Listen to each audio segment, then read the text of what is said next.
Alright people, these walkthrough videos are getting on. We've already completed the Fellowship, we have completed the Shire Rangers and Númenórean videos, and this part 3 will feature Minas Tirith and all of its units, and those are quite a few, so bear with me here. Before we get going, make sure as always to like, subscribe, hit the bell button and leave a comment as towards your thoughts on this army in particular and Middle-earth in general. So let's get cracking. To the south of Rivendell and Rohan lies the ancient and powerful realm of Gondor, the first and foremost bastion against the armies of Mordor. By the end of the Third Age, Gondor is but a shadow of a former self, yet still a dominant force in Middle-earth. The High Kings of Older no longer rule Gondor, for the line was doomed to fail. The realm's leadership has passed into the hands of the stewards, tasked with the rule of Gondor until rightful heir returns.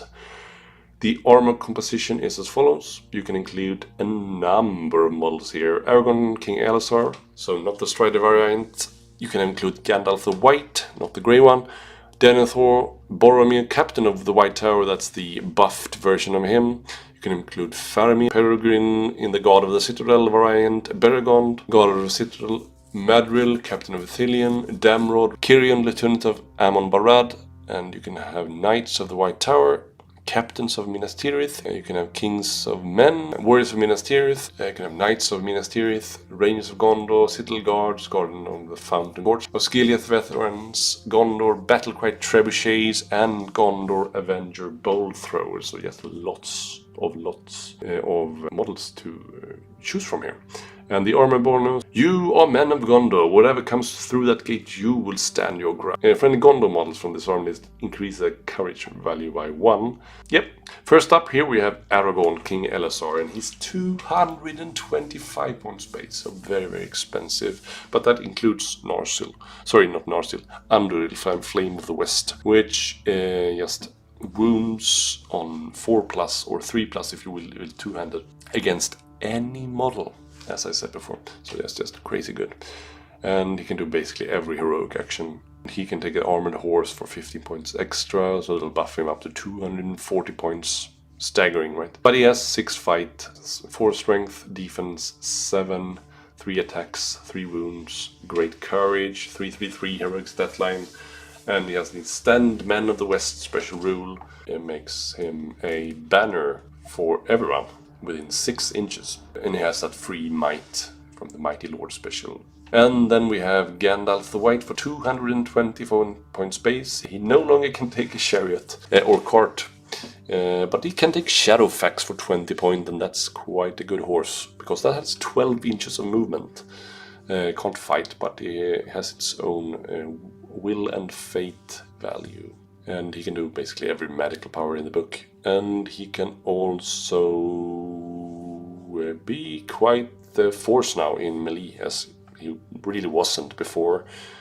He increases his strength with Glamoring to 5, but he now has 2 attacks, which is a big difference obviously.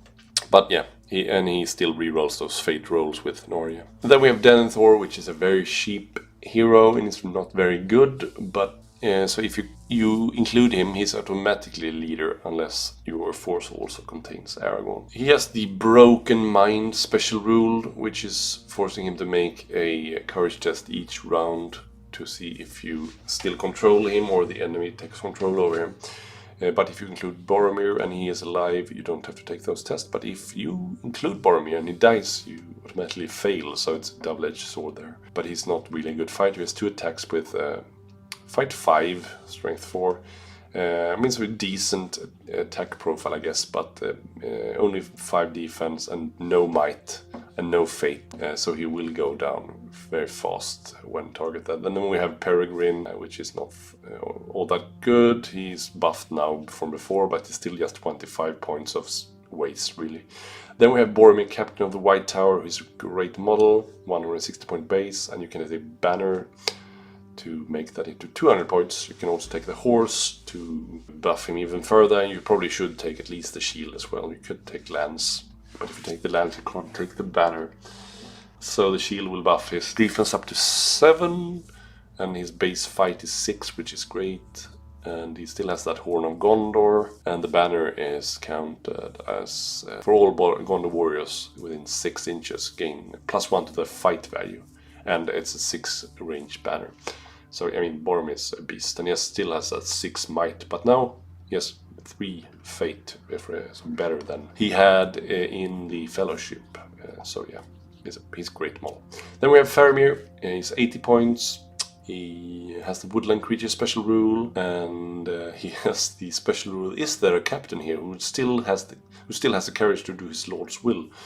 If Denethor is part of the same army, Faramir will automatically pass all courage tests for to make while Denethor is alive and on the battlefield. However, while Denethor is on the battlefield, Faramir must always charge an enemy only if he's able to do so. He's a decent fighter, fight 5, strength 4, 2 attacks, 3/3/2 for his heroic stat line. And he can be upgraded with a heavy armor and a shield to have 7 defense, so quite tanky. Then we have a couple of a plethora of lesser heroes here. Baragon, God of the Citadel. I'm not going to go over these too much here. So 33 points, quite okay. It's not too expensive, but it's a minor hero, so we can't really lead all that many heroes. And then you have Madril. I think it's quite expensive for 55 points. Well, it doesn't really bring all that much to the table. He has the Master Ambush special rule, which is interesting. In scenarios where you roll for additional forces to arrive, you can modify that roll with +1 or -1.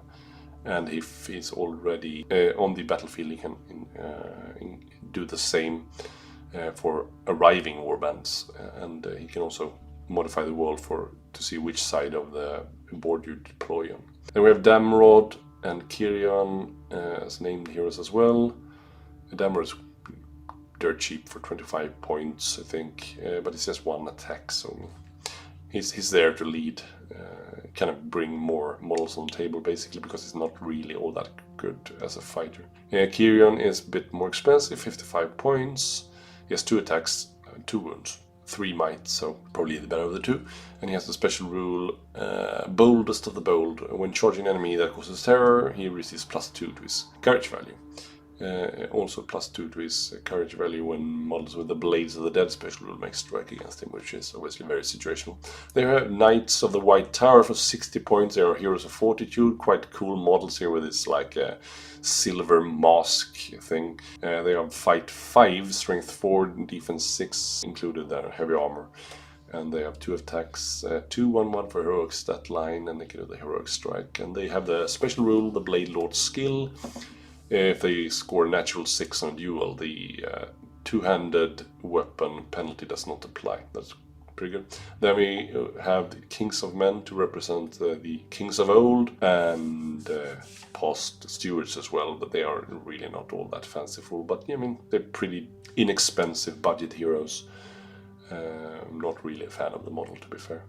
You can't have any other named heroes if you include him. So then we have Captain of Minas Tirith, heroes of fortitude for 50 points. They can be upgraded to defense 7 with that shield, so it's pretty good. 2 wounds, 2 attacks, 2 might, 1 will, 1 fate for 50 points. Pretty good. And they have the shield wall special rule, so if they are adjacent to 2 other models with that same rule, they have +1 defense, so they potentially can have 8 defense in the right circumstance. And the same goes for warriors of Minas Tirith, but they can only have 7 with an upgraded shield. And that's the basic infantry, so they're quite tanky, not all that strong with fight 3 and strength 3, but yeah, they don't really die all that easy. Their main thing is the shield wall and the good defensive stat line. And we also have the Knights of Minas Tirith. They are basically the same, and they also have that shield wall, but they are mounted. And they can also take a banner, which also obviously the warriors can. And then we have the Rangers. They are fight 4, 3+ on the bow, 1 attack, strength 3 melee, carry 3. They're pretty cheap, I guess, 8 points. But I don't think they are all that good, to be fair. Then we have the Citadel Guard for 9 points each with fight 4, strength 3, and yeah, they have defense 5, and you can't really buff that because the heavy armor is included. And since they are sword and spear, you can't have shields here either. Then I think the Guards of the Citadel Fountain Court for 10 points, just better bang for your buck, since they do have base 6 defense, and you can upgrade that to 7 with a shield. So that probably better choice. Then we have the Skillet veterans. They have 4+ on the bow, and they have the special ability loyal to the captains. If they are within 6 inches of Boromir or Faramir, receive a +1 bonus, a fight value. So fight 4 then, which is pretty good, right? And then we have the war machines, the battle cry trebuchet, which is strength 10, defense 10, and it has the indirect fire special rule. Always fires using the rules for volley fire, with a range of 12 to 96 inches. So you can't fire on models that are within less than 12 inches of you. And this has an area effect. When you score a hit against a battlefield target, every model within 2 of that target suffers 1 strength 5 hit and are knocked prone. So in the best of circumstances, you can kill a lot of models in the same go there. It can be upgraded in a variety of ways. You can upgrade one of the crew to be an engineer captain instead of a veteran, and you can have the flaming ammunition special ability, and you can have an additional crew for 7 points each, which also the Gondor Avenger Bolt Thrower can have, the additional crew. You can also upgrade that siege veteran to be an engineer captain, and but it does not fire in the same way. It has short range, 24 rather than 48, but 24 is still a very long distance. It shoots D6 shots each turn rather than 1, and each shot is resolved in the same way as a shooting attack rather than a siege engine. No scatter roll, either hit or miss. So that's it for Minas Tirith. So lots of models to choose from, and obviously their alliance matrix is also quite open, right? So yeah, one of the most versatile armies you can pick. And so that is it for today's walkthrough of Minas Tirith and all of its units. So if you enjoy these walkthroughs of mine, make sure to like the video, subscribe to the channel, leave a comment, and hit the bell button as to not miss out any further content. Take care. Bye.